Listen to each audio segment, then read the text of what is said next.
Welcome to the future. Well, welcome to our new way of doing things for now, anyway. Hey class, it's good to talk to you, although I feel like I should probably organize a Zoom session so I can see you. I hope you guys are staying well, you're washing your hands, you're staying home. You know, it's not every day that you can be just watching Netflix and being a hero, but here we are, 2020. Who would have thought? Anyway, for the lectures coming up, we're going to be doing these in kind of 3 and 4 segments. Today's lecture, or this lecture, will be in 3 parts. So it kind of just depends on how long they are. I'm going to basically record these and then upload them to YouTube.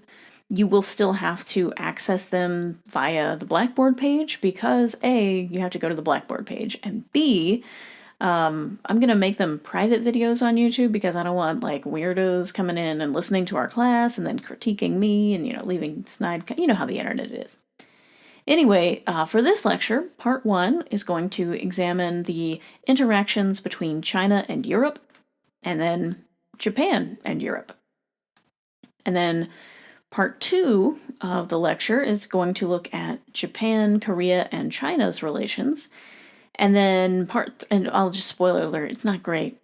And part 3 is going to examine China in more detail. And I apologize, those are the main countries we're just going to focus on and talking about East Asia, in part because I don't know as much about Asian history, although Chinese history is incredibly fascinating, and I'm sure you have insights as well. So please leave some thoughts for us. I don't know, email or something. Maybe we'll get a discussion board going online. I don't know, just a thought. All right, so let's go ahead and get started talking about China and Europe. Europeans and Chinese began to interact directly rather than through a middleman, beginning around 1513 when, building on Vasco da Gama's success, Jorge Alvarez landed in China. However, after the Portuguese made several attempts to trade with China, the Chinese kicked them out. In 1557, during the Ming Dynasty, the government allowed the Portuguese to establish a settlement in a place called Macau. Macau was the first European foothold in China. The downside of it was, however, that they could only be in Macau and could only leave twice a year to go to Canton to trade. Now, 2 of the biggest things that will change hands or were traded were tea and silver. Tea was something that everyone in Europe wanted. While it might surprise us to learn, though, tea was an upper-class drink going into the 19th century. England was even the last European country to get tea, which is also very surprising, especially if you think about, like, the Boston Tea Party, things like that. Well, because of the Ming Dynasty's changes to their financial system, mostly the requirement that taxes had to be paid for in cash, China had a demand for silver, and in a short time after 1500, the Americas replaced Japan as China's silver supplier. European ships transported silver along Asian trade routes, sometimes operating as middlemen and sometimes as privateers or pirates. Arr. The Dutch East India Company, and I want to make this clear, the Dutch East India Company is a Dutch company, then there's the British East India Company, which I'll just call the East India Company. Anyway, the Dutch East India Company was founded in 1602. They overthrew the Portuguese as the main European power on the Indian Ocean. In China, the Dutch East India Company bowed down to the emperor in a ritualistic fashion. This is going to help make them even wealthier. But it's not just about making money for some of the Europeans in China. For instance, the Spanish and Portuguese brought priests with them everywhere they went, and Christian missionaries were not far behind. The first mission was in 1552 and was led by Francis Xavier, although he died shortly before arriving at China. About 30 years later, Matteo Ricci arrived in Macau. Now, few missionaries were as influential as this guy, Matteo Ricci. Matteo Ricci was a Jesuit, and the Jesuits tended to have a goal of converting the topmost person in the society to Christianity. And I think we've talked about in our class how Constantine, the guy who Constantinople was named for, Constantine converted to Christianity on his deathbed and forever changed history because people just started converting to Christianity as well, following in his lead. Well, Matteo Ricci was hoping to be able to convert the emperor, or maybe one of the emperor's buddies. It didn't start out very strong. In 1589, they were kicked out of Macau but in 1598 their mission reached Beijing. That's when things began to take a turn for Ricci. In 1601, Ricci received an official invitation to see the emperor himself. Though Ricci didn't end up converting the emperor, he still managed to impress the Ming Dynasty court. Now, one reason is that the Jesuits were fairly tolerant of already existing Confucian practices. The Confucian ancestor worship, in particular, drove a wedge between the Jesuits in China and the Vatican in Rome. The Pope objected to this practice and tried to get Ricci and the Jesuits to force the Chinese out of this whole idea.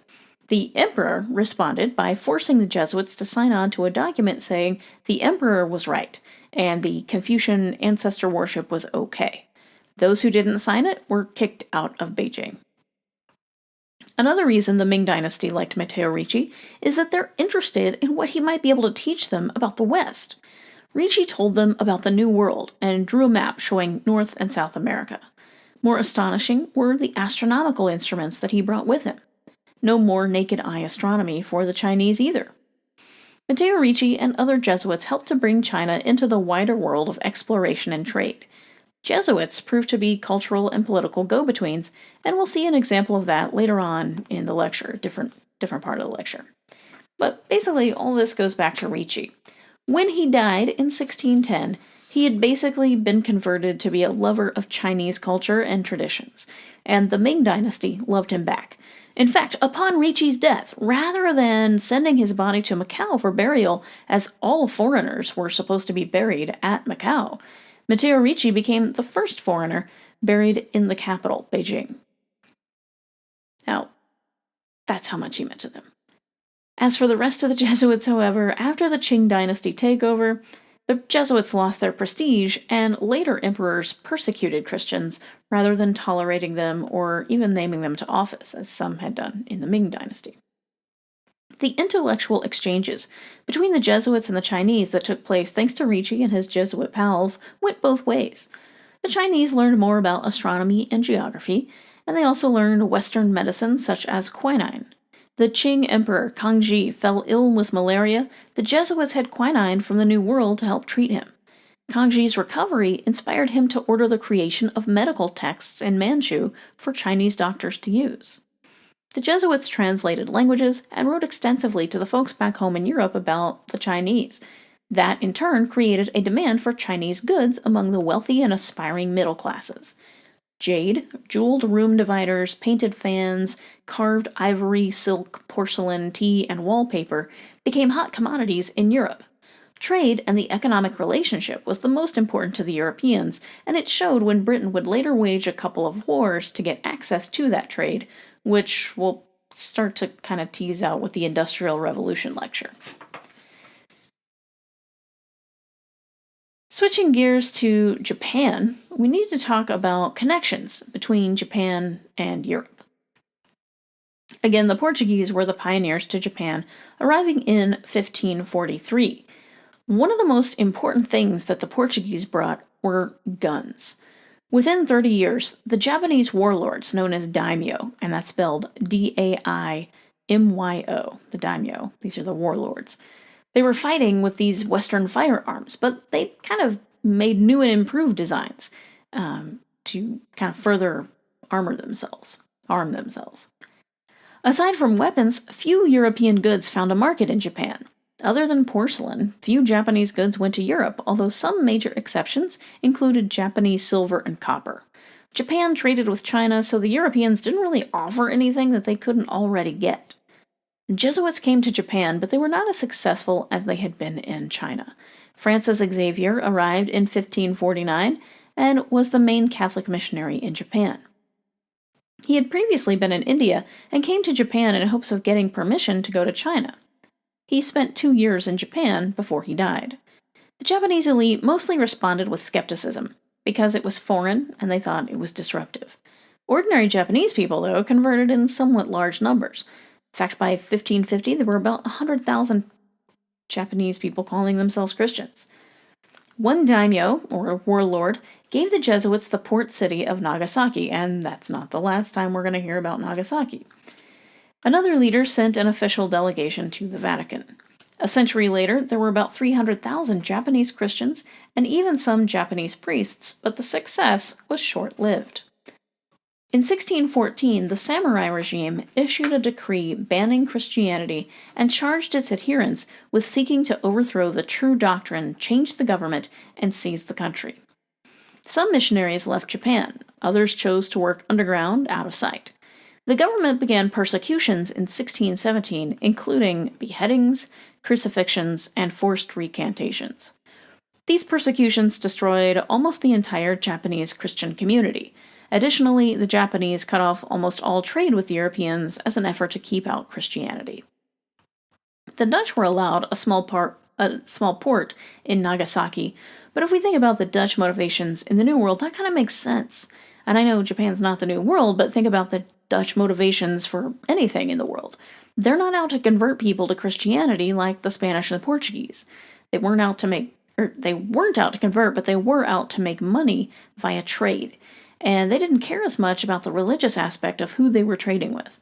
Trade was more valuable than souls. The intellectual exchange of the Dutch knowledge, including shipbuilding, mathematics, astronomy, and medicine, became known in Japan as Dutch studies. So with that, I'm going to kind of wrap things up. Tune in to part 2.